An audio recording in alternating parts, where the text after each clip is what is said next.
গত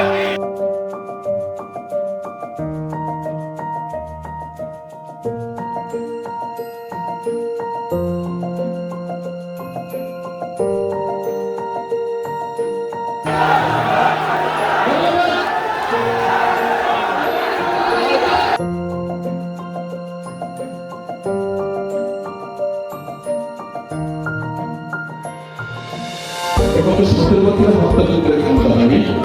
এই 24-এর এই গণ আন্দোলন, সেই আন্দোলনের ছাত্র জগতের নির্বিচারে হত্যা করেছে। আজকে আমাদের অনেকে উপস্থিত আছে। আমাদের কালীগঞ্জ পৌরসভার সম্মানিত আহ্বায়ক হোসেন আহমদ মাস্টার, সদস্য সচিব ইব্রাহিম প্রধান, শ্রীপুরের আহ্বায়ক জনাব আহমদ সরকার, সদস্য সচিব বিলাল ব্যাপারী, কালিয়াপুরের আহমদ সরকার, সদস্য সচিব মোহসিন জামান, আমাদের গাজীপুরের কৃতি সন্তান ঢাকা বিভাগীয় সাংগঠনিক সম্পাদক, গাজীপুর জেলা বিএনপির সাবেক সাধারণ সম্পাদক জনাব কাজী সাইদুল আলম বাবু,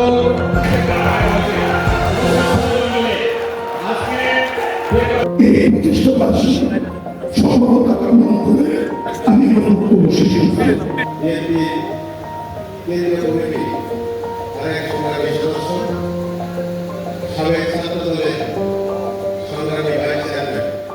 আমাদের সেই শহীদ রাষ্ট্রপতি জিয়া রহমান এই দলকে প্রতিষ্ঠা করেছেন, বাংলাদেশ জাতীয়তাবাদী দল।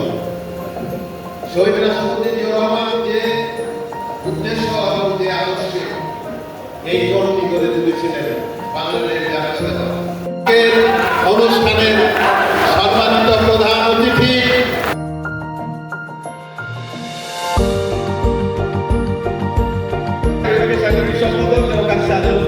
ধন্যবাদ জানাচ্ছি অনেক বক্তব্য দেওয়ার জন্য।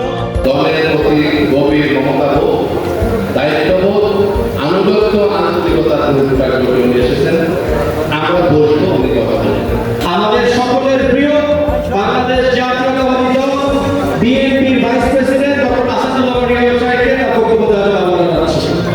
এত রাজনৈতিক দল ছিল তাদের ভেতরে বিএনপির প্রতিষ্ঠার প্রয়োজন কেন হয়েছিল, অথবা বিএনপি প্রতিষ্ঠার পরে এখন পর্যন্ত নানা লড়াই উত্তরাই, নানা অত্যাচার নিপীড়নের মধ্য দিয়ে আজকে এই পর্যায়ে কিভাবে টিকে থাকলো সেই গল্পটা আমাদের সবার জানা।